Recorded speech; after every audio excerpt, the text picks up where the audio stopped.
and Senate have for a long time. Nothing very new in that care section, except the fact that we would like to put on the table the family and medical leave. It's so needed and so popular in our country and makes such a difference in the lives of America's families. Very important to women, but men too, to have that opportunity. It is, again, better jobs, lower cost, reduces the debt, and makes the wealthy and those pay their fair share. It's not punitive, it's just fair. Particularly appropriate at this time is what it does for the climate crisis. Again, I'm sure you read the bill last week, and I'm sure you're well aware of some amendments to it this week. But I just want to remind you, the largest investment to combat the climate crisis in history, cuts pollution and reduces energy cost, and creates good-paying jobs. It's a health issue, clean air, clean water for our children. It's a jobs issue, being competitive and preeminent in the world in terms of new green technologies. And technology is really what is helping us to advance in making these jobs better and us more competitive. And third, it's a national security issue. As national security experts tell us, the competition for resources and habitat resulting from drought and famine and drying up of rivers and rising sea levels and encroachment of deserts and the rest, the migration that can creates conflict and therefore a national security issue, but as always, a values issue for us to pass on this planet to future generations in the best possible way. And young people have taken the lead on this, so it's very exciting. So on the Build Back Better, one of the other issues we were dealing with since last week is the immigration issue, where I think we're finding our common ground, and what is in the bill has good resonance. Others want more, so do I. Want it all, but you don't get it all, and we would be open to it. What we're having in the legislation, which I'm sure you're very well versed in, is the work permit and protection, and we would like to have registry in there because we think it is the easiest, most efficient, fair way to deal with people who are here so that they can work and their families can feel safe and that they will not be exploited.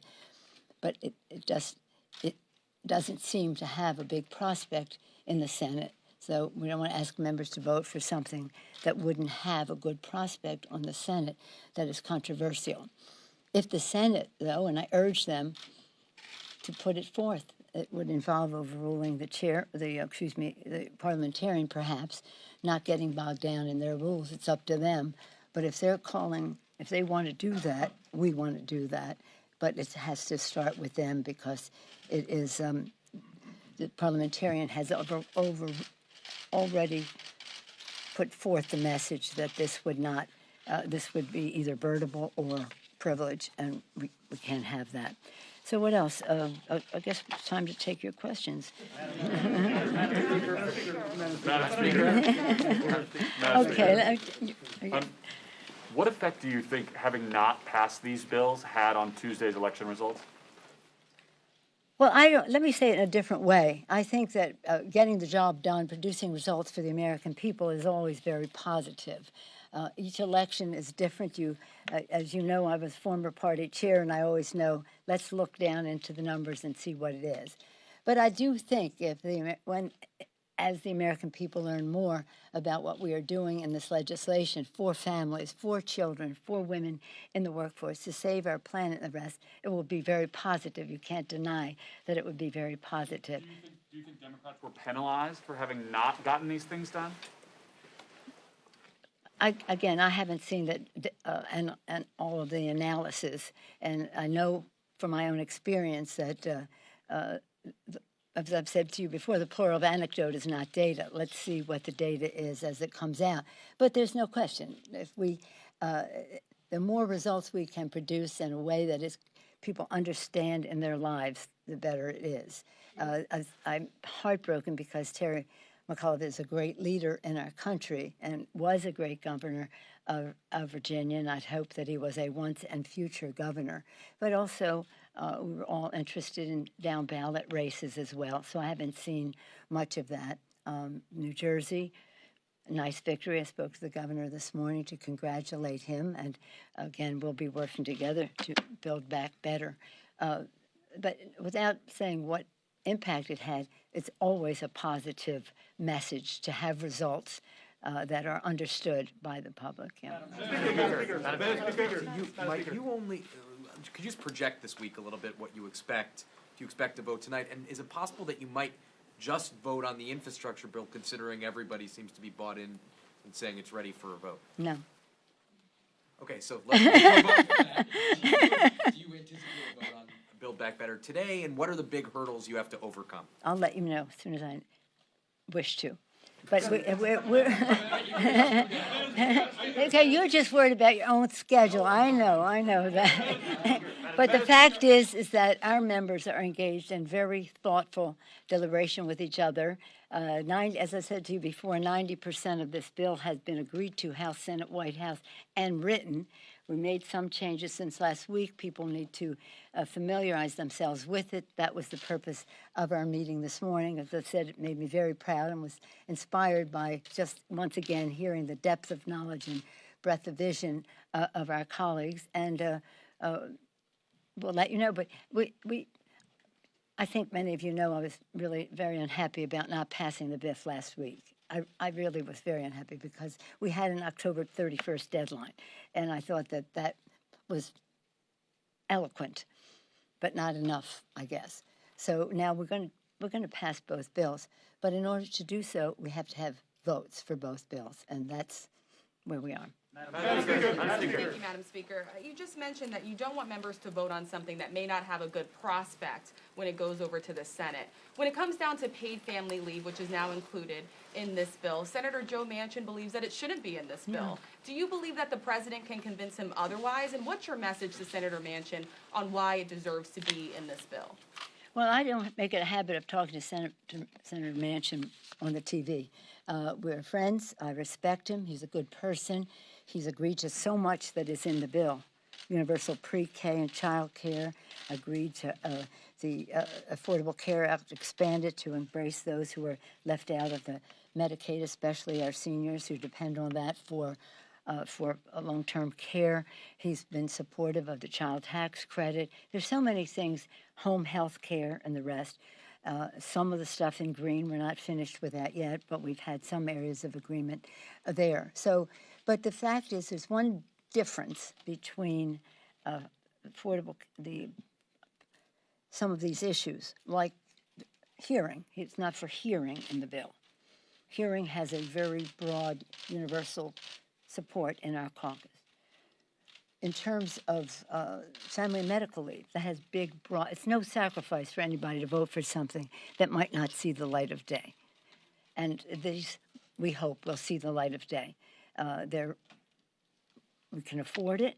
It's universal. It's compromise. 4 weeks. I'd rather have it longer. I want it 6 weeks because that's when little babies can finally be able to go to child care, but nonetheless, 4 weeks. So my message to, not Joe Manchin, I mean, we talk enough, he knows what my message is, but with all the respect in the world for the point of view he represents, I disagree. I think that this is appropriate for this legislation. It fits very comfortably with child care, health care, home care, family and medical leave, and it has the full support of our caucus. There are other issues that, for example, registry, which may or may not, people will be willing to vote for it if there's a real prospect for success in the Senate, and we'll have to see what that is. So we have reserved the right to make distinctions among them. And just to respond to some moderates who have said maybe they need more time to review this legislation. Well, you know, this has been up for, first of all, this is the bill, basically we had $3.5 trillion. And then we had to cut it in half, so that was drastic, and that's what was posted last week. Now we asked for public comment, and we have public comment. You act upon the comment, and that is what this would ordinarily be a situation more on the subject you ever want to know and reject it as soon as these bills are passed because it will not be useful in your life for the future. on reconciliation, you really can't do an expansive manager's amendment. Normally, regular order, we put the bill out last week, there are changes, manager's amendment, pass it on. Reconciliation, you have to have it embraced in the totality of another amendment, but it's really that it contains it all so that it adds up, because that's what reconciliation is about. And so when people are saying, well, this is a whole new bill, no, it isn't. But if you imagined it as a manager's amendment, it might be easier to grasp because you're just seeing the differences. And that's what members presented today. So again, no manager's amendment with reconciliation that is substantive. Therefore, you have to cloak it or couch it in a similar, this is called amendment, last week was called an amendment as well, an amendment in the nature of a substitute. Is that going to serve you well in your life? Are you concerned that the parliamentarians past as an immigration prosecutor inhibits her ability to, produce an impartial judgment on immigrant relief proposals? I mean, the judgment about the parliamentarian is one for the Senate, I just don't agree with the original, that the policy outweighed the budgetary aspects of the bill. But she's the parliamentarian. You have to talk to the Senate about judgments about their people. Yes, sir. Your leadership took a whip count. The deadline was about a half hour ago. I'm sorry? Your leadership took a whip count of Yeah. your members on the Build Back Better Act. The deadline for that was about a half hour ago. Are there Democrats still saying that they're not going to vote for this? Do you have the votes to pass this by the end of the week? Well, you were my priority. I came right from the caucus to this meeting, so I'm not familiar with what that is. But again, we have questions that members have, whether it's about, is it really paid for? That was one of the questions. Yesterday, we had a session where I listened to them, and they want to know, is it really paid for and how? We had this morning, Richie Neal and Brian Deese from the White House talk about how it was, and with the idea, that was early. That at 10 o'clock, the Joint Tax Committee would be, that would be released. Have you seen it? You've seen it. Okay, so that was one piece. The other piece was about inflation, and we had the experts' opinions, and in fact, a very recent today from Moody's that if the bill was since it is paid for, it would not increase inflation, and in fact, it would add to our economy because of child care, enabling many more women to fully participate in it. So I haven't seen. I don't know. I was going to say, did you see the whip gun? Because I'll tell you something about Mr. Clyburn. He keeps it close to the vest. Even as Speaker, I say that. Mr. Clyburn, how are we doing? Madam Speaker, a number of the Virginia Democrats were very critical of the decision not to put the infrastructure bill on the floor before the election, and they say that contributed to Terry McAuliffe's loss. Do you believe the House Democrats in any way were partially responsible for what happened on Tuesday? Wasn't that a question you asked? Similar. What I said was any sign of progress is always good for the public when they understand what it is, and I think they understand infrastructure pretty well. So it would have been better if we had.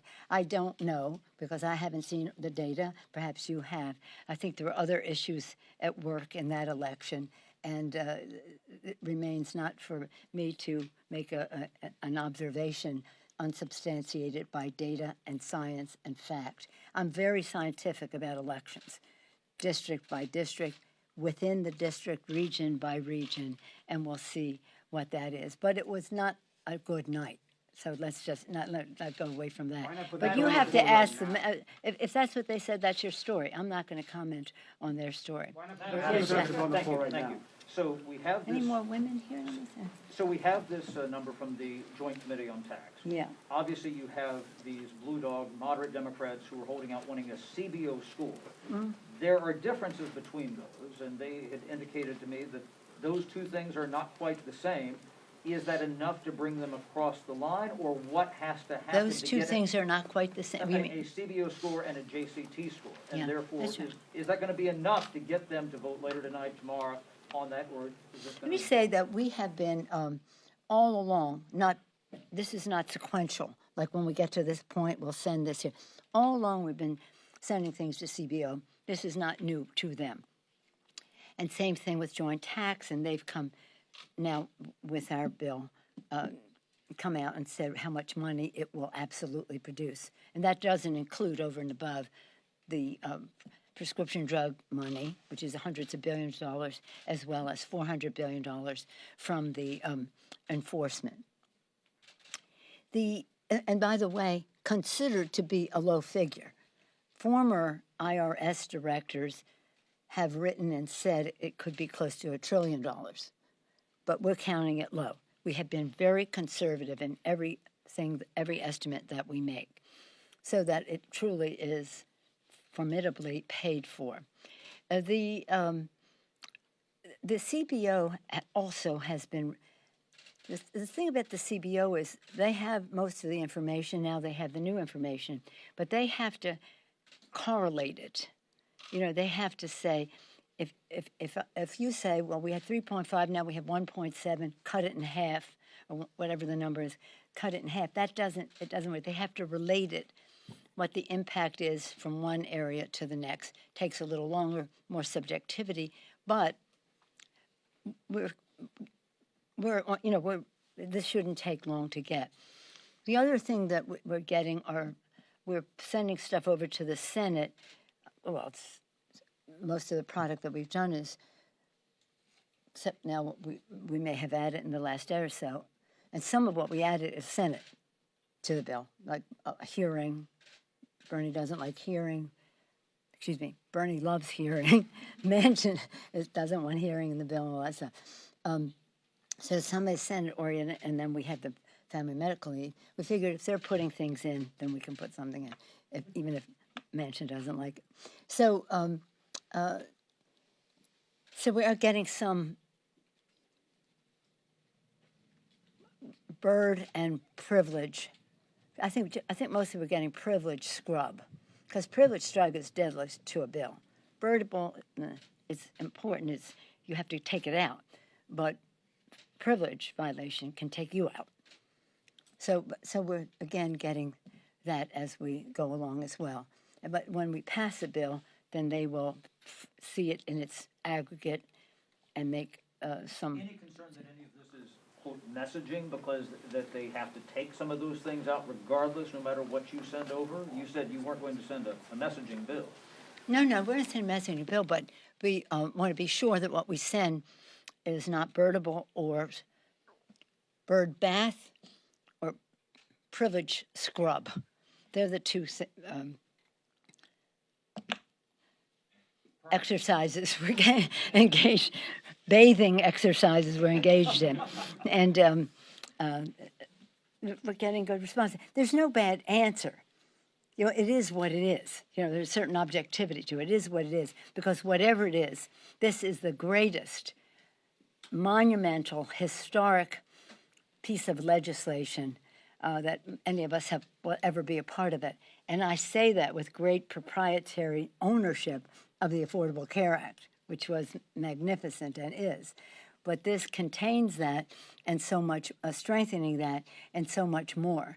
So if this isn't in or that isn't that, because it's reconciliation, we can save some of that for another day when it's regular order. But most of what is in there will survive, and it will be great. And so it help the American people. It will lower the cost of raising children in our country. Think of that. The overarching part of it. It's about the children. It's about their parents. If you're talking climate, you're talking jobs and children. If you're talking the health piece of it, you're talking jobs, and you're talking children and their families. If you're talking care can't wait, which is the third bucket, you're talking children and their families and jobs, and how we respect people who do those jobs, how we of home care, and how we enable women and dads, moms, to participate in the workforce in a more meaningful way. I hope you have a very nice day. We'll keep you informed. Stay tuned. Thank you. Thank you, Madam Speaker. Thank you, Madam Speaker. Are you approaching are House Democrats approaching a put up or shut up moment on this? falling for the cards. Yeah, no, she's like, we're the women at work. Scrubbing, bathing. I mean, I already got my question. Yeah, she's right, though. It was like, I was thinking it was like, oh, bro.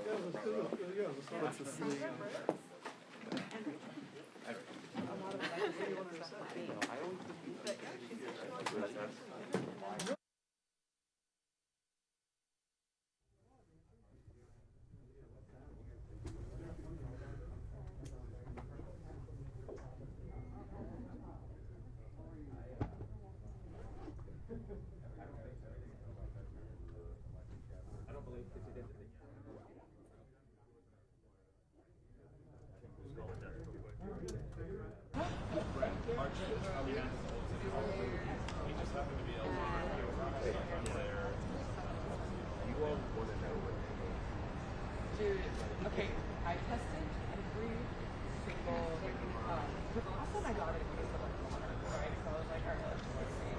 And I went and literally pulled all the things. And who should I attribute that to? Background? Yeah, that's, I mean, that's fine. On background? You can attribute it to me if you'd like. On the record? Yeah, sure. Or what's your name? Elena Kramasky, I'm the governor's press secretary. Thank you.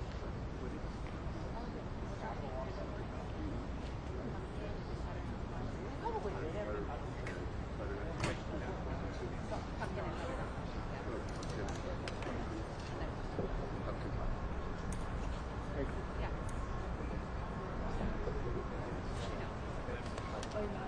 Some marijuana brownies.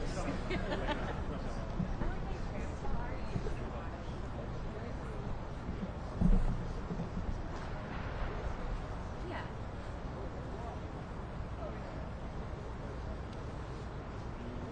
Yeah. We're gonna, hey everyone, just a recap of the run of show, just so we're on the same page with the newcomers. So they should come out right around noon. They'll come up here. It's gonna be the governor-elect, the first lady, and the first lady to be. The governor will say a few very brief comments. The governor-elect will say a few very brief comments, and then they're gonna head back inside. So there won't be an opportunity for questions, but you will be able to get them coming down and then right back out. So. Thank you.